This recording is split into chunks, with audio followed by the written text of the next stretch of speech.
Hello there. The Prime Minister managed to get through the votes unscathed yesterday, but what was the price she paid?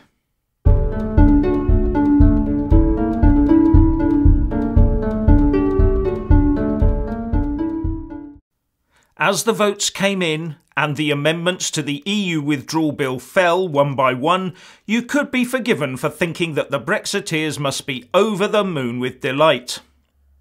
But while the debates and votes were going on, Theresa May was meeting with Remainers and Leavers, giving assurances to both sides. And the shock to the PM and her chief whip, it seems, was that there were so many potential Brexit rebels. She had to give them something. So they were told that MPs will somehow be given some sort of unspecified meaningful vote on the final deal.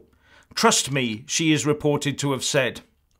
This, of course, could effectively remove the possibility of a no-deal Brexit, which would play right into the hands of the EU negotiators and infuriate Brexiteers. As a result, the Tory pro-EU mob decided to back the government, so allowing the amendments to fall.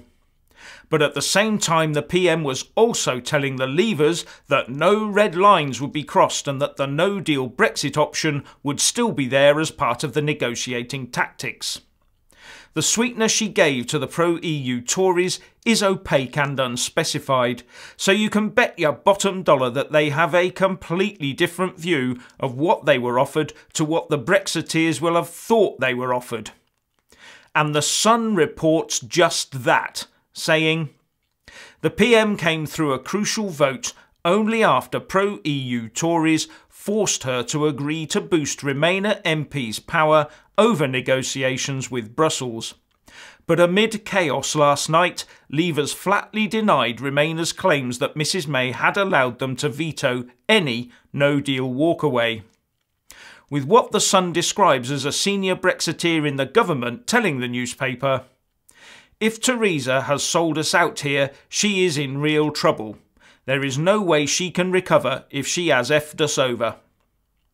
Jacob Rees-Mogg, however, seems a bit more relaxed about it, saying that although the concession was a mistake, it actually made a no-deal Brexit more likely. And the reason he gives is that under the separation of powers, Parliament has its place of legislating and government as a separate body is the executive and should do the negotiating. And Parliament trying to negotiate with the EU by voting bills through Parliament was not going to end well if you wanted a deal.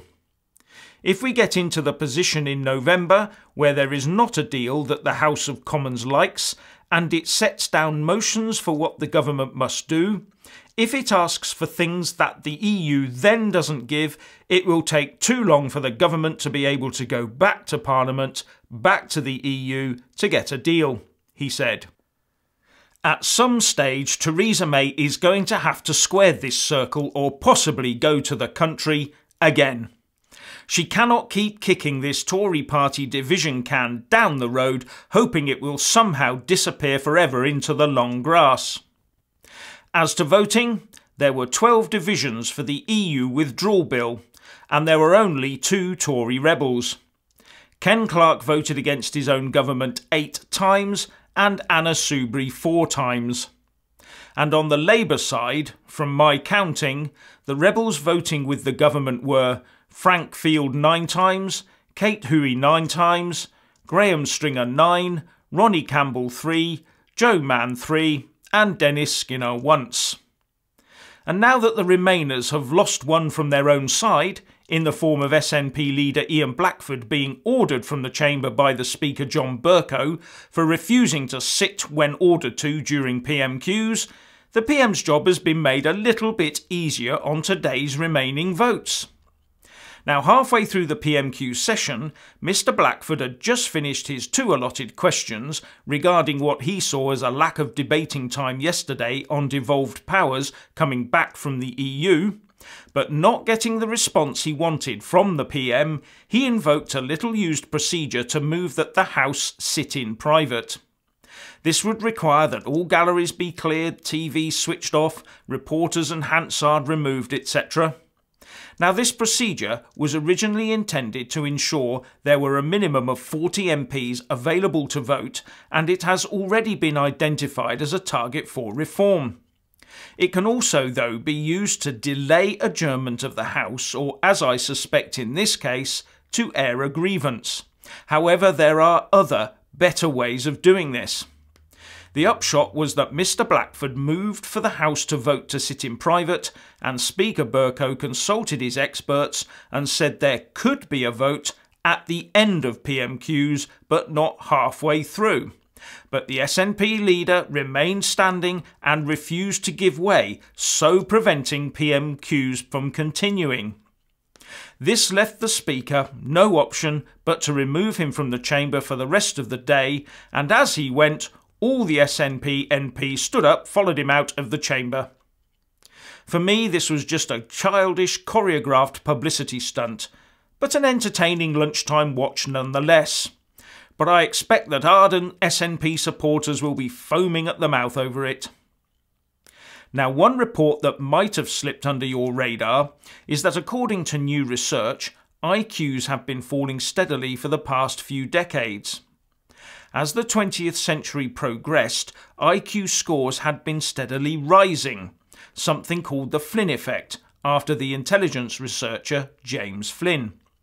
However, a large study of Norwegian men consisting of over 730,000 IQ tests over many decades has indicated that the Flynn effect has been reversed and IQ scores have been declining by about 7 points every generation since 1975. It's not the first time we've seen this kind of dip, says Science Alert. Research by Flynn himself that looked at the IQs of British teenagers almost a decade ago observed a similar fall in test scores. It looks like there is something screwy amongst British teenagers, Flynn told the Telegraph at the time.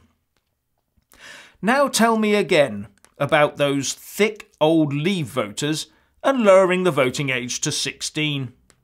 Seriously though, this appears to be a worrying long-term trend that should be of concern to all of us. One thing they did find was that eating fish helped. So get on with Brexit, get our fishing grounds back and get more cheap, fresh fish on the dining tables of the UK.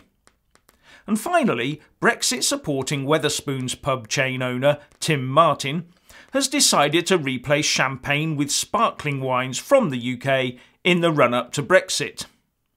The chain says it will replace champagne with sparkling wines from the UK, Denby's Sparkling White Downs Brut and White Downs Rosé Brut, as well as Hardy's Sparkling Pinot Chardonnay from Australia, will feature.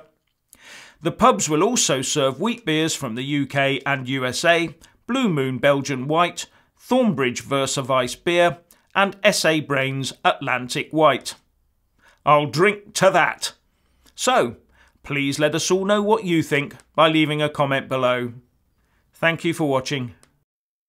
Please do like and share this video, and also subscribe to my channel. And when subscribing, please do remember to press on the little bell next to the subscribe button. That way you'll get an alert every single time I put up a new video. Thank you very much for watching.